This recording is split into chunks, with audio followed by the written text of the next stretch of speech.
आज है 6 अक्टूबर दिन रविवार। बात करते हैं पहली बड़ी खबर। दिवाली पर 1.86 करोड़ परिवारों को मुफ्त सिलेंडर देने की तैयारी। लखनऊ से खबर। खाद्य एवं आपूर्ति विभाग ने दिवाली पर 1.86 करोड़ परिवारों को मुफ्त सिलेंडर देने की तैयारी पूरी कर ली है। प्रदेश सरकार हर साल होली और दिवाली पर उज्ज्वला योजना के लाभार्थियों को यह उपहार देती है। जिन लाभार्थियों के खाते आधार प्रमाणित होंगे उनके सिलेंडर खरीदते ही उसके दाम की भरपाई उनके खातों में कर दी जाएगी। खाद्य विभाग के सूत्रों के मुताबिक करीब 1.25 करोड़ लाभार्थियों के खाते आधार प्रमाणित हैं।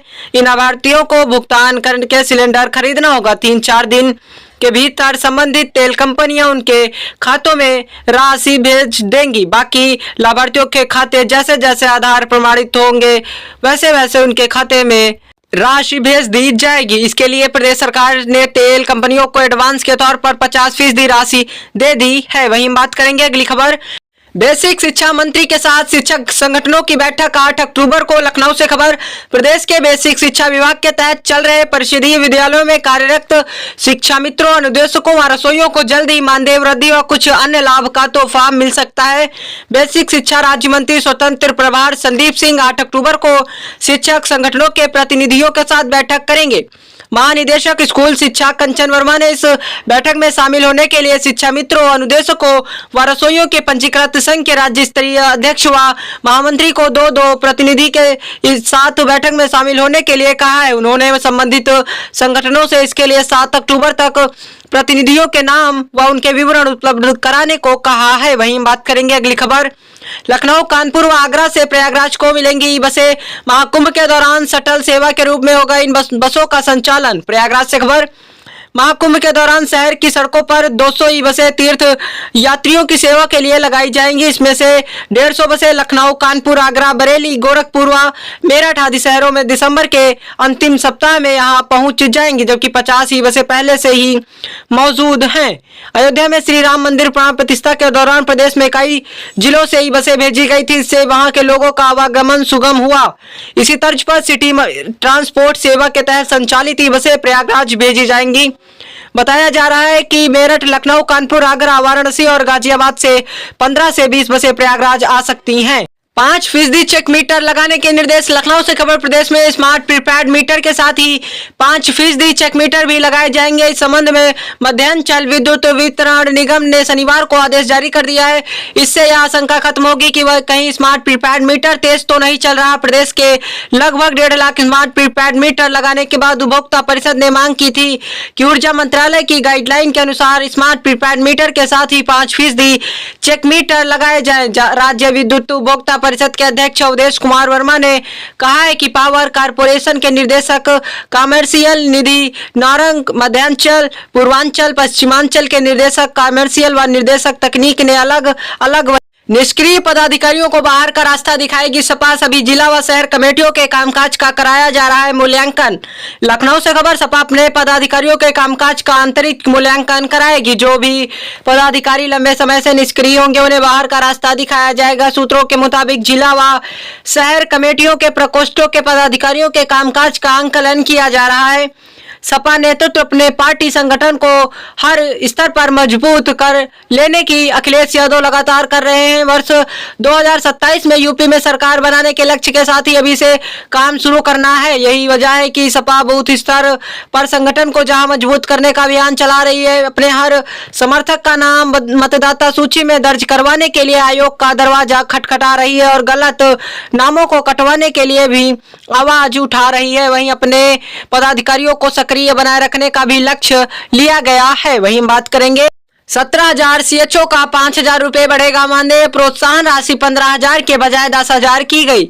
अब सामुदायिक स्वास्थ्य अधिकारियों को हर महीने मिलेंगे 25,000 रुपए मानदेय। लखनऊ से खबर। प्रदेश के आयुष्मान आरोग्य मंदिरों में तैनात 17,000 सामुदायिक स्वास्थ्य अधिकारियों सीएचओ को इसी महीने से 5,000 रुपए मानदेय बढ़ाकर मिलेगा।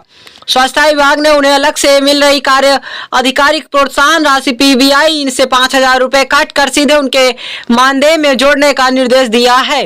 20,000 मानदेय और 15,000 पीबीआई मिल रही थी, वही 15,000 प्रोत्साहन राशि उनके प्रदर्शन के आधार पर तय की जाती है। अब इनमें से 5,000 रुपए सीधे उनके मानदेय में जोड़ दिया गया है।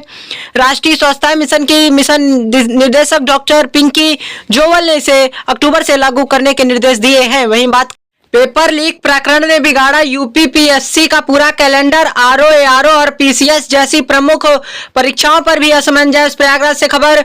समीक्षा अधिकारी आरओ, सहायक समीक्षा अधिकारी एआरओ प्रारंभिक परीक्षा 2023 में पेपर लीक की घटना ने उत्तर प्रदेश लोक सेवा आयोग यूपीपीएससी का वर्ष 2024 का परीक्षा कैलेंडर बिगाड़ दिया है। अब तक नहीं हुआ तय कि एक दिन में परीक्षा कराई जा सकेगी या नहीं। आयोग के कैलेंडर में पीसीएस और एआरओ, आरओ जैसी प्रमुख परीक्षाओं के शामिल होने के बावजूद यह असमंजस बना हुआ है कि परीक्षाएं समय से कराई जा सकेंगी या नहीं। इस वर्ष 11 फरवरी को हुई आरओ, एआरओ प्रारंभिक परीक्षा 2023 से पहले सब कुछ ठीक चल रहा था। परीक्षाएं कैलेंडर के अनुरूप निर्धारित समय पर आयोजित की जा रही थी, लेकिन आरओ, एआरओ प्रारंभिक परीक्षा की 2 पालियों में शामिल आगामी 5 परीक्षाओं को भी स्थगित कर दिया गया, जिसमें प्रदेश की सबसे प्रतिष्ठित पीसीएस प्रारंभिक परीक्षा 2024 भी शामिल थी। यह परीक्षा आयोग के कैलेंडर में अब 27 अक्टूबर 2024 को प्रस्तावित है। अगली खबर। दूसरी बड़ी परीक्षा होगी टीजीटी पीजीटी। 13.19 लाख अभ्यर्थियों को 2 साल से लंबित परीक्षा की तिथि घोषित होने का इंतजार। प्रयागराज उत्तर प्रदेश शिक्षा सेवा चयन आयोग में परीक्षा नियंत्रक की ज्वाइनिंग के बाद आयोग को अब लंबित भर्ती परीक्षाओं पर निर्णय लेना है। अभ्यर्थियों की संख्या के लिहाज से प्रदेश में पुलिस भर्ती के बाद सहायक अध्यापक टीजीटी, प्रवक्ता पीजीटी दूसरी पर सबसे बड़ी भर्ती परीक्षा होगी, जिसके लिए शिक्षा सेवा चयन आयोग को अतिरिक्त संसाधन जुटाने होंगे। बीते दिनों पुलिस भर्ती और आरओ, एआरओ परीक्षा में पेपर लीक के बाद शासन ने गाइडलाइन जारी करते हुए केंद्र निर्धारित के नियम काफी सख्त कर दिए। निजी स्कूल कॉलेजों को परीक्षा केंद्र बनाए जाने पर रोक लगा दी और साथ ही 5 लाख से अधिक अभ्यर्थियों पर एक पाली में परीक्षा न कराने पर हर परीक्षा केंद्र में सीसीटीवी कैमरों की उपलब्धता, कंट्रोल रूम की स्थापना अनिवार्य कर दी है। वहीं बात करेंगे अगली खबर। पुलिस कर्मियों को मिलेगा ई पेंशन प्रणाली का लाभ। लखनऊ से खबर। मुख्यमंत्री योगी आदित्यनाथ ने पुलिस कर्मियों को ई पेंशन प्रणाली से जोड़ने के निर्देश दिए। इससे सभी पुलिसकर्मी मानव संपदा पोर्टल से जुड़ जाएंगे। उन्होंने हर पुलिसकर्मी को समय पर पदोन्नति देने, चरित्र पंजिका पर सही विवरण अंकित करने, योग्यता के मुताबिक तैनाती देने और सेवानिवृत्ति पर देयकों का भुगतान समय से करने का निर्देश भी दिया। उन्होंने सिपाही भर्ती परीक्षा का परिणाम इस माह के अंत तक जारी करने और रिक्त पदों पर भर्ती की प्रक्रिया को तेज से आगे बढ़ाने के निर्देश दिए। सीएम ने शुक्रवार को अपने आवास पर एडीजी स्तर के अधिकारियों के साथ बैठक में सभी से उनके कार्यों और नवाचारों और उपलब्धियों के बारे में जानकारी भी ली। उन्होंने कहा कि कार्मिक और स्थापना इकाई के पास हर अधिकारी के अच्छे कार्यों और गलतियों का ब्यौरा होना चाहिए। सीएम योगी ने बैठक के बाद ट्रेड शो से जुटी बुकलेट का विलोचन किया। कोई समस्या हो तो डीजीटी कार्यालय, गृह विभाग अथवा सीधे मुझसे मिल सकते हैं। डीएलएड की मान्यता के लिए आए 105 आवेदन। प्रयागराज से खबर। Diploma in elementary education DElEd की मान्यता के लिए 105 विद्यालयों ने आवेदन किया है। परीक्षा नियामक प्राधिकारी पीएनपी के सचिव ने विद्यालयों के मानकों की जांच करके फाइल शासन को भेज दी है। शासन ने स्वीकृति के बाद इन विद्यालयों में 67 शिक्षा प्रशिक्षण संस्थानों डाइट में होती है। इसके अलावा करीब 2900 निजी प्रशिक्षण केंद्र हैं। सभी केंद्रों पर 2.28 लाख सीटें हैं। पिछले 5 वर्ष से शिक्षक भर्ती नहीं आई, इसलिए युवाओं का इस कोर्स के प्रति रुझान कम हुआ है। हर वर्ष हजारों सीटें खाली रह जाती हैं।